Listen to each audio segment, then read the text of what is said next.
अब बदलेगा, हाँ बदलेगा किस्मत का लेखा। नमस्कार। वास्तु ज्योतिष और विज्ञान की नई श्रृंखला बदलेगा किस्मत का लेखा इस कार्यक्रम में आप सभी का बहुत बहुत स्वागत है। मित्रों, हर माता पिता को कभी ना कभी अपने बच्चों से ये शिकायत रहती है कि वो पढ़ता नहीं है, या फिर बच्चे अक्सर माता पिता से ये कहते हुए सुनाई देते हैं, हम पढ़ते तो बहुत हैं पर क्या करें, हम अच्छे अंक नहीं ला पाते, परीक्षा भवन में जाकर सब कुछ भूल जाते हैं। क्या इसके पीछे भी कोई ग्रहों की चाल हो सकती है?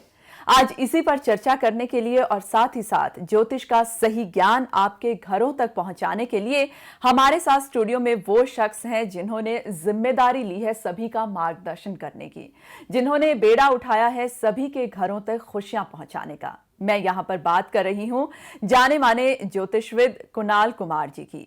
अगर आप लोगों का कोई भी सवाल है, आप इस कार्यक्रम में हमें फोन कीजिए। नंबर्स बार बार आपके टीवी स्क्रीन पर आपको दिखाए जाएंगे। आपका बहुत बहुत स्वागत करते हैं कुणाल जी कार्यक्रम में। नमस्कार। नमस्कार। कुणाल जी, अगर मैं अपनी बात करूं, मैं बाहर किसी की जिंदगी में क्यों जाऊं, मैं अपनी ही जिंदगी में झांकती हूं। अक्सर मेरे माता पिता को शिकायत रहती थी कि मैं पढ़ती नहीं हूं, और मुझे शिकायत रहती थी मैं इतना पढ़ती हूं लेकिन मैं क्या करूं, मेरे अंक अच्छे नहीं आते हैं। क्या इसके पीछे कोई ग्रहों की चाल थी? क्या इसके पीछे कोई ज्योतिष था? देखिए, दुनिया में कोई भी बच्चा जो पैदा होता है वो ग्रहों के प्रभाव से ही होता है। आज आपने जो भी अच्छे कर्म किए हैं और आगे आने वाले समय में जो भी आप अच्छे कर्म करेंगे उसका फल आपको इस जन्म में भी मिलेगा।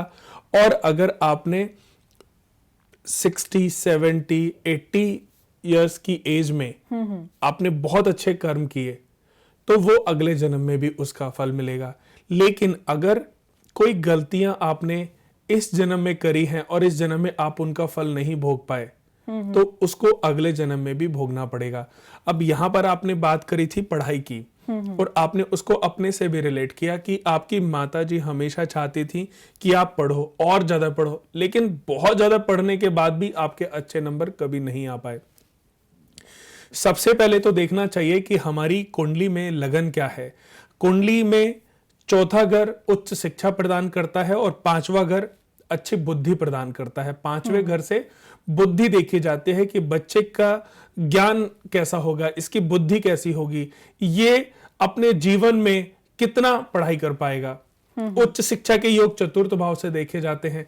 अब जब हम कुंडली देखते हैं और कुंडली के चतुर्थ भाव में किसी अशुभ ग्रह की दृष्टि है या कोई अशुभ ग्रह उसमें विद्यमान है, या पंचम भाव में केतु बैठे हुए हैं, राहु बैठे हुए हैं, या ग्रहण दोष सूर्य और राहु हैं, या चंद्रमा केतु का ग्रहण दोष लगा है, या मंगल केतु बैठे हुए हैं, या मंगल राहु अंगारक योग बना करके बैठे हैं, ऐसी स्थिति में बच्चा जितना मर्जी पढ़ाई करने की कोशिश करे, वो किताबें खोल के तो बैठेगा पर उसका माइंड कभी भी पढ़ाई पर नहीं रहेगा। 10 मिनट, आधे घंटे, 1 घंटे वो पढ़ने के लिए अगर बैठ गया तो उसको बार बार अंदर से ये फीलिंग आती रहेगी वो पता नहीं कितने दिनों से पढ़ रहा है, पता नहीं कितने घंटों से पढ़ रहा है। उसको बार बार मम्मा कितनी ही उसको डांट लें, मैं पानी पीने रसोई में आ गया था, मैं बहुत देर से मम्मा पढ़ रहा था, मेरा गला सूख रहा था।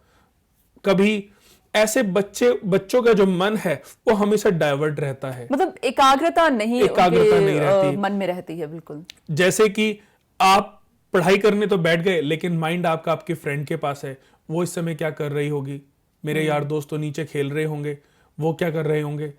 ये सब चीजों में दिमाग इन्वॉल्व रह जाता है, क्योंकि पापी ग्रह बैठे हैं तो हमेशा नेगेटिव की तरफ दिमाग आपका भागता रहेगा।